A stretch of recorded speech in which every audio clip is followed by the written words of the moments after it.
Halo teman-teman, sebagai mahasiswa baru, kita pasti sedang beradaptasi dengan banyak, mulai dari lingkungan kampus, cara belajar, sampai tugas-tugas yang terasa berbeda dari sekolah. Salah satu tempat yang awalnya terasa asing bagi saya adalah perpustakaan. Pertama kali masuk ke perpustakaan, jujur saya merasa canggung. Ruangan yang tenang, rak buku yang tinggi, dan suasana yang membuat saya takut berisik. Awalnya, saya datang ke perpustakaan hanya karena ada tugas kuliah.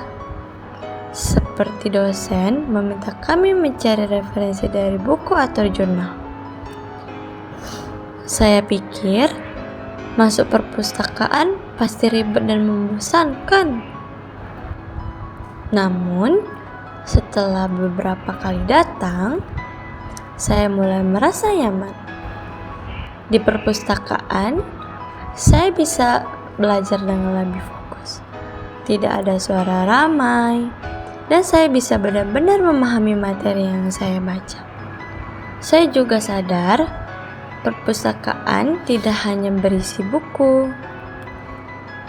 Ada tempat membaca, ruang diskusi, bahkan bantuan dari pustakawan yang siap membantu ketika saya kesulitan mencari referensi.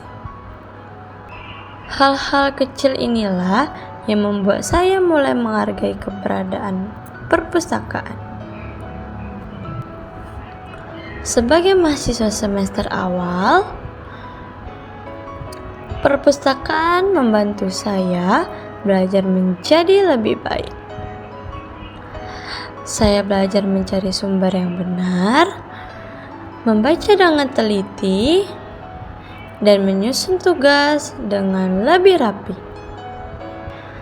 Perpustakaan juga mengajarkan bahwa belajar di perguruan tinggi tidak hanya soal nilai,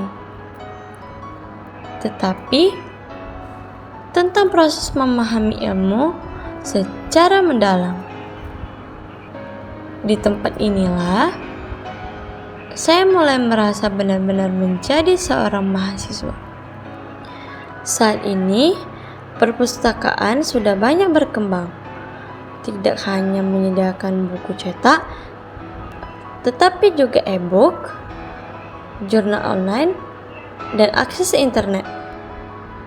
Meski teknologi semakin maju, perpustakaan tetap menjadi tempat penting untuk belajar dengan tenang dan terarah.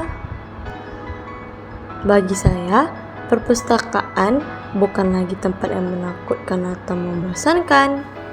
Perpustakaan ialah tempat belajar, tempat mencari ilmu, dan tempat membangun kebiasaan akademik sejak awal kuliah. Dan sebagai mahasiswa semester awal, mari kita manfaatkan perpustakaan sebagai langkah awal perjalanan akademik kita.